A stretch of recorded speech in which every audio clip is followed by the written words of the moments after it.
அப்பா, அந்த கோட்டை பாருங்க ஆண்டி. என் ஆசையை நிறைவேற்ற போற கோவில் மாதிரி தெரியுது. விவாகரத்து கிடைச்சதும் இவங்க யாரும் இல்லாத நாளா பார்த்து கோர்ட் முன்னாடி வந்து ஒரு 100 தேங்காவை உடைச்சு என் நன்றியை நான் கண்டிப்பா தெரிவிப்பேன். உன் ஆசை நிறைவேற போகுதுன்னு சொல்ல முடியாத அளவுக்கு சந்தோஷமா இருக்கல்ல? ஆமா ஆண்டி. அந்த சந்தோஷத்தை எடை போட்டு பார்த்தா ஒரு 100 டன் வெயிட் இருக்கும். அதே மீட்டர்ல கணக்கு போட்டா ஒரு 1000 கிலோமீட்டர் தூரம் இருக்கும்.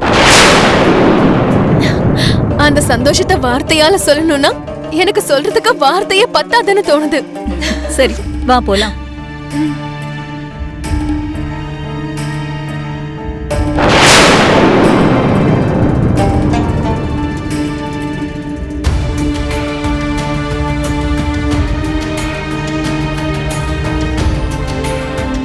லக்ஷ்மிய நிரந்தரமா என் மனைவி ஸ்தானத்திலே வச்சுக்கிட்டு மனிஷாவுக்கு துரோகம் பண்ண முடியாது. அதே மாதிரி உன்னை பாதையிலேயே வெட்டி விட்டுட்டு என்னால நிம்மதியாகவும் இருக்க முடியாது. என்ன பண்றதுன்னே தெரியாம அம்மா எடுத்த முடிவுக்கு சம்மதிச்சு தலை குனிஞ்சு நிக்கிறேன். என் மௌனம் உன்னை வேதனைப்படுத்துதுன்னு எனக்கு தெரியும். என்னை மன்னிச்சிரு லக்ஷ்மி. மித்ரா, நீயும் அம்மாவும் எடுத்த முடிவு சரியா தப்பான்னு நான் உங்களுக்கு சுட்டி காட்ட விரும்பல. ஆனா இன்னொரு வாட்டி யோசிச்சா நல்லா இருக்கும்னு நான் நினைக்கிறேன். இங்க பாருங்க, நான் எல்லா விதத்திலையும் யோசிச்சுதான் இந்த முடிவுக்கே வந்திருக்கேன். இதுக்கப்புறமும் இத பத்தி யோசிக்கிறதுக்கு எதுவுமே இல்ல.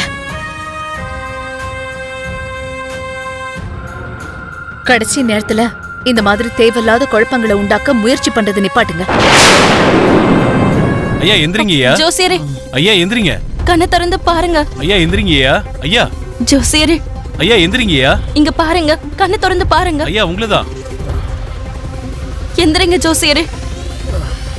அம்மா லக்ஷ்மி, நான் நிறைய விஷயங்கள் சொல்லணும். சொல்லுங்க ஜோசியரே, என்கிட்ட சொல்லுங்க. மித்ரா, சொல்லுங்க ஜோசியரே, சொல்லுங்க. மித்ராவுக்கு கண்டம். ஜோசியரே, நீங்க என்ன சொல்றீங்கன்னு எனக்கு ஒண்ணுமே புரியல. கண்ணை திறங்க ஜோசியரே. ஐயா எந்திரிங்கய்யா. ஐயா எந்திரிங்க.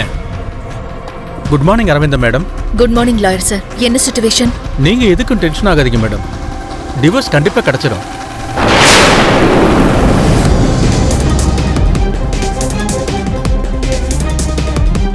இன்னும் 20 நிமிஷத்துல நம்ம உள்ள போகணும். ரெடியா இருங்க.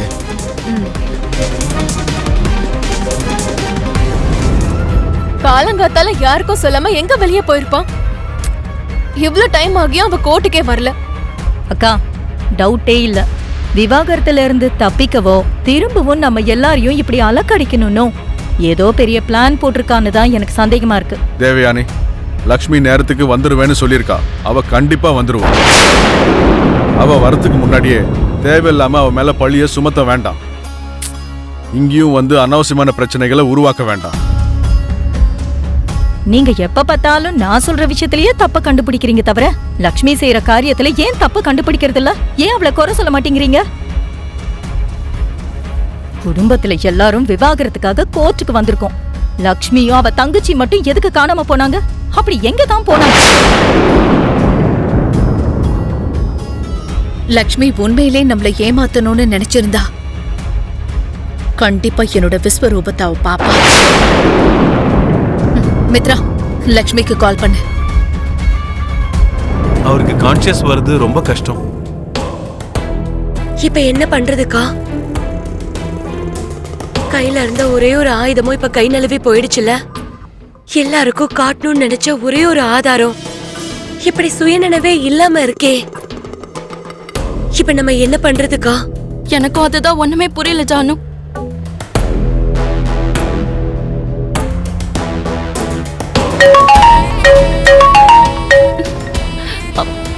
ஹலோ ஹலோ லக்ஷ்மி, எங்க இருக்க? கோர்ட்டுக்கு டைம் ஆகுது. விவாகரத்தை வாங்குறதுக்கு ரொம்ப அவசரப்படுறீங்க போல இருக்கு.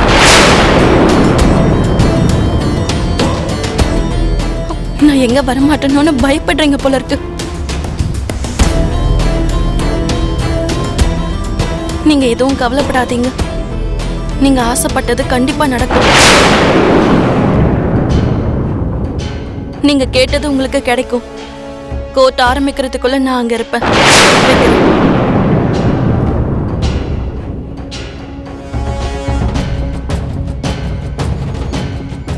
லக்ஷ்மி வருவான்னு எனக்கு தோணல. அவ வருவாளோ வரமாட்டாளோ? வருவாமா? ஆண்டி, அந்த லக்ஷ்மி என்ன இன்னும் ஆளை காணோம். அவ மட்டும் வரலன்னா அப்புறம் டிவோர்ஸ் ப்ராசஸ் மொத்தம் நின்னு போயிடும்.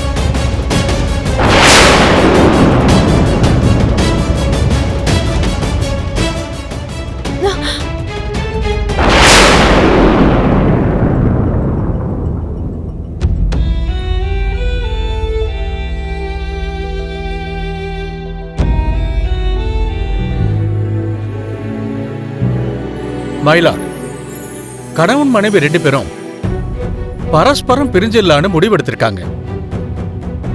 அதனால இவங்க 2 பேருக்கும் விவாகரத்தை வழங்கணும்னு கேட்டுக்கிறேன்.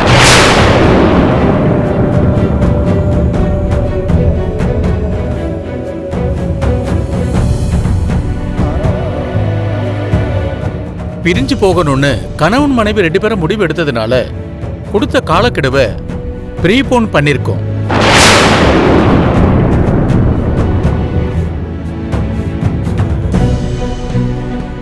இங்க பாருமா லக்ஷ்மி, இத பாருங்க மித்ரா. கணவனும் மனைவியும் பிரியறேன்னு சொன்னா கோர்ட் எப்பவும் அவ்வளவு சுலபமா பிரிச்சு விடாது.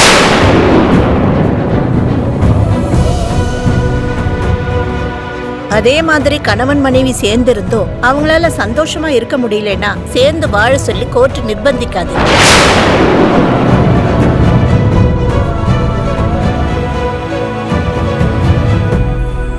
அதனாலதான் உங்களுக்குள்ள ஏதாவது மாற்றம் ஏற்படுமாங்கிற நினைப்புல 6 மாசம் நீங்க சேர்ந்திருந்து ஒருத்தர் புரிஞ்சுக்கிறதுக்காக இந்த கோர்ட் உங்களுக்கு வாய்ப்பு கொடுத்து.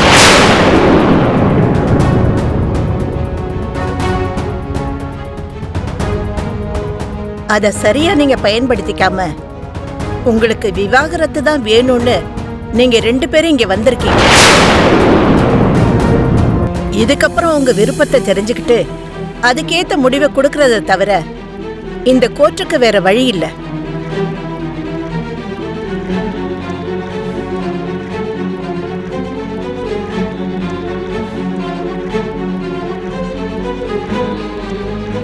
அம்மா லக்ஷ்மி, உங்களுக்கு உங்க கணவரை பிரியறதுல எந்த ஆட்சேபனையும் இல்லைல்ல?